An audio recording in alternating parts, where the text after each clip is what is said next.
Bonsoir à tous et bienvenue. On continue le fil rouge des prochaines élections à la Confédération africaine de football avec un zoom en particulier sur son président Ahmad Ahmad. Alors, le malgache qui avait succédé au totémique Issa Hayatou, on se rappelle dans ces élections, qui avait surpris quand même pas mal d'observateurs en Éthiopie à l'époque, qui a donc brigué son premier mandat et qui parlait d'une transparence, que maintenant tout était bon.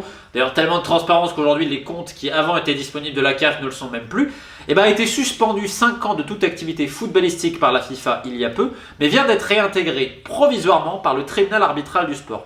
Alors cette décision, elle a beaucoup fait jaser, mais elle n'est pas totalement finie, puisqu'en fait le TAS rendra son verdict sur le fond le 2 mars. Néanmoins, ils ont suspendu provisoirement la décision de la FIFA, et donc cela permet à Ahmad Ahmad de continuer sa campagne pour les prochaines élections. Élections, il voulait briguer un second mandat, mais le TAS pour le moment l'interdit de participer à ces élections-là. Il peut continuer à en faire campagne, il n'y a pas de problème, mais il ne peut pas encore se présenter en attendant le verdict du 2 mars. On rappelle que Ahmad Ahmad avait dans son escarcelle 46 fédérations sur 54 États membres, mais les choses changent très très vite dans le football, et particulièrement au niveau de la CAF. Alors avant toute chose, on va parler folklore, je sais que vous attendez ça, puisque comme je le disais, la présidence d'Ahmad Ahmad avec des grands slogans, on annonçait une nouvelle ère pour le football africain, etc., que c'est fini des corruptions et des vieux dinosaures. C'est tellement fini des vieux dinosaures que l'un des hommes les plus importants de la CAF sous Ahmad, c'est Constant Omari, le totémique, lui aussi, président de la fédération congolaise, qui était là depuis l'ère Mobutu et qui est toujours présent, même s'il est sous enquête de la commission éthique de la FIFA, et je ne donne pas cher de son sort. On fera bientôt un spécial football en RDC, Constant Omari et sa cour, on va parler de Théo et Bobo. Là on va rigoler un petit moment. Bref, en attendant tout ça, donc Ahmad Ahmad avait été suspendu 5 ans de toute activité footballistique avec également une amende pour, je cite, d'avoir enfreint les articles 15 pour le devoir de loyauté, pour l'acceptation et distribution de cadeaux ou autres avantages, abus de pouvoir et détournement de fonds. Alors c'est quand même une petite liste sympathique, et encore la FIFA a été très gentille, puisqu'il y a eu d'autres plaintes qui avaient été reçues concernant d'autres actions potentiellement criminelles d'Ahmad Ahmad. Donc parmi tous ces crimes, on va noter deux exemples marquants de détournement. Le premier, c'est un pèlerinage à la Mecque qui a été offert à divers présidents de fédération. Or, l'argent utilisé était destiné au développement du football africain. Donc on détourne l'argent de la CAF pour faire un voyage, etc. Et le pire quand même, c'est que certains ont osé dire « Non mais attendez, c'est la religion, etc. » Mais la religion c'est très bien, c'est le cercle privé, il n'y a pas de problème. Et je rappelle avant tout que l'un des principes, je crois, de l'islam, je ne suis pas musulman, mais c'est de ne pas voler. Donc monsieur Ahmad, c'est quand même assez ironique et assez cynique, hein, quand même. On va détourner l'argent, mais après on dit « Oh mais vous comprenez, c'est la religion. » Attends, tu ne respectes absolument pas ta religion en volant les gens. Bref, c'est encore autre chose. Deuxième point, on se disait l'affaire Tactical Steel. Alors l'affaire Tactical Steel, tu as la BBC de l'excellent Pierce Edwards, que je salue, qui a publié un article brillant. Alors là, on est dans le folklore général. Donc on va distribuer 60 000 ballons en Afrique. Alors c'est magnifique, 1000 par fédération. Et donc il y a des grandes factures, sauf que la société, en fait, elle n'existait pas au moment de la facture. Pourquoi pas? Donc en octobre 2018, ES Pro Consulting Limited, ils envoient une facture. Sauf qu'à cette époque-là, la société n'existe même pas. Donc déjà, on dit grande D. Elle existe en 2019 aux Émirats Arabes Unis. Et puis derrière, on arrive avec un fabricant de salles de sport dans le sud de la France qui récupère des contrats. C'est grande D. On retrouve les liens, Ahmad et tout. Je vous dis, j'ai mis le lien en description. Quand tu lis ça, tu te dis oui, il y a des gros problèmes. Mais ce n'est pas que ça, il y a également des paiements directement sur le compte d'Ahmad que la FIFA et la CAF n'arrivent pas à expliquer. Ça doit être encore une fois un heureux hasard, je pense. Pour cela, je vous renvoie aux audits. Il y a 2 audits qui ont été faits. Et quand tu les lis, tu te dis il y a quand même des gros problèmes. Donc, à partir de là, la FIFA met 5 ans de suspension. Et selon beaucoup de spécialistes, ça a été quand même très léger, puisqu'il y a plein d'autres affaires, comme je vous le dis. On pourrait revenir sur certaines affaires au Maroc, mais elles sont interdites aux moins de 18 ans, les gars. Bref, on dit rien de plus. Enfin, on le dira bientôt plutôt. Donc, comme je vous l'ai dit, n'empêche que le TAS explique que cette sanction, provisoirement, donc on la suspend. En attendant, je le redis encore une fois, le 2 mars, où l'instance, le tribunal arbitral du sport, a prévu de rendre son verdict définitif. Sauf que, et là c'était exceptionnel, donc Ahmad est remis dans ses fonctions, même s'il ne peut pas encore se présenter pour les prochaines élections, et donc il y avait le Tchad qui se disputait, qui se terminait actuellement au Cameroun.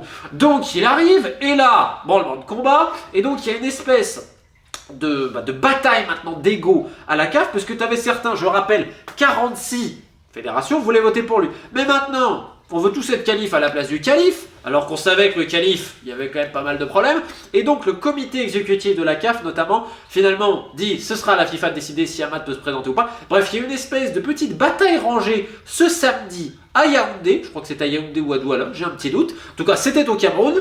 Et je peux vous dire que c'était très tendu. Et en fait, c'est ce qu'on va voir sur Hamad aujourd'hui. C'est-à-dire que son règne qui devait marquer le début de nouvelle ère pour le football africain, ça a été une catastrophe. Aujourd'hui, la CAN, elle est morcelée. Vous avez donc les 4 candidats dont on expliquait dans une précédente vidéo, que ce soit Jacques Anouma, Côte d'Ivoire, Ahmed Yahya de Mauritanie, Patrick Motsepe d'Afrique du Sud et Sangor, Monsieur Sangor du Sénégal, qui cherchent à se présenter pour les élections en mars. Alors, il y a les alliances sont en train de battre leur plein, notamment entre M. Souaré de Guinée et M. Sangor, donc, qui font le bloc. On a M. Zetchi d'Algérie qui est avec M. Motsepe. On a également Ahmed Yahya, le bon élève de la FIFA, qui avait reçu pas mal de distinctions, notamment pour l'académie qui a été créée en Mauritanie. Et c'est vrai qu'il faut la saluer. Je l'avais taquiné, je l'avais un peu chicoté la dernière fois, mais il faut aussi signaler quand même ce qui se fait de bien. Et vous avez le gouvernement de Côte d'Ivoire qui essaie de soutenir de la meilleure manière possible son candidat. Donc là, on est au niveau politique, même si on va encore un petit peu attendre. La FIFA, volontairement en interne, ne dit pas quel candidat elle soutient plus ou moins. Il y a pas mal de rumeurs et d'articles et tout. Mais ce qui est aussi très intéressant, je dis, c'est l'enjeu des alliances. Parce qu'Ahmad Hamad, tout le monde se doutait, tout le monde savait les liens qu'il avait avec le Maroc. On dira rien sur un certain appartement dans lequel il allait au Maroc était tenu par qui? Non mais, ce serait pas un propriétaire de club marocain? Non, j'en ai marre. Putain mais, je comprends pas. À chaque fois dans le foot, t'as des heureux hasards. C'est incroyable quand même. Et là maintenant, le Maroc qui dit, bon en gros Ahmad Hamad, on prend les distances. Mais c'est génial, mais c'est grand nez. Alors pendant plusieurs années, c'était un mariage parfait. Donc, cette hypocrisie et cette tartufferie, bah, c'est la politique et c'est le football. Donc évidemment, le fil rouge, on le continue. Parce que bientôt, là on voit Hamad. Bientôt, il y a Madagascar et l'île Maurice. Alors là, son meilleur ami Samir Soba de l'île Maurice, là, on a un petit dictateur local, pas piqué des hannetons. Et on va parler du président de la fédération malgache. Alors officiellement, je suis pas pote avec Hamad, mais bon, quand il y a moyen de faire du business, je suis pote avec lui quand même. Vous savez, je vous en parle des fois en live, celui qui est recherché et qui peut pas mettre un pied à Madagascar parce qu'il a un mandat d'arrêt et qui continue à gouverner la fédération depuis Paris ou Zurich. Alors là, tu te dis, il y a un petit problème. Donc j'annonce la spéciale dans ce mois de février, une spéciale Micmac africain, spéciale océan Indien, un petit Madagascar-Île Maurice. Bref, ne vous méprenez pas. Si mon ton est volontairement badin et malencontreusement enrhumé, ce n'est pas par une partie de plaisir, mais c'est tout simplement parce que j'aime le football profondément. Et quand tu aimes ce football-là, tu ne peux pas rester silencieux.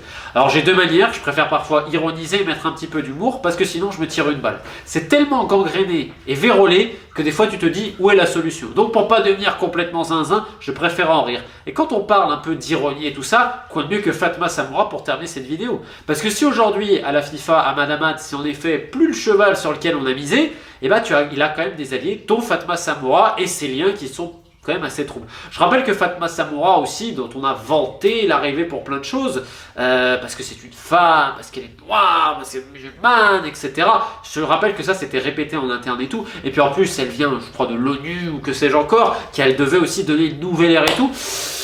Il y aurait beaucoup à dire. C'est triste quand même, parce qu'à chaque fois qu'on pense avoir des gens qui peuvent amener un vent de fraîcheur et qui disent incarner cette transparence-là, on se rend compte que en fait c'est pas du tout le cas. Et c'est à se demander si c'est pas tout le système foot qui est pas vérolé. Alors oui, au final, mieux vaut rigoler de tout ce qui se passe, de ce millimélo juridique et tout, mais quand même aussi on peut pleurer, parce que tout cet argent gaspillé, tout cet argent dilapidé, volé, détourné, et au final, c'est aussi quand tu détournes et quand tu voles, quand tu spoiles les espoirs et l'amour de ces millions de gens qui aiment le foot. Que ce soit en Afrique, en Asie, en Europe, en Amérique du Sud, dans la Caraïbe, parce que ne croyez pas, la CAF c'est qu'un cas et ce n'est pas malheureusement pas isolé.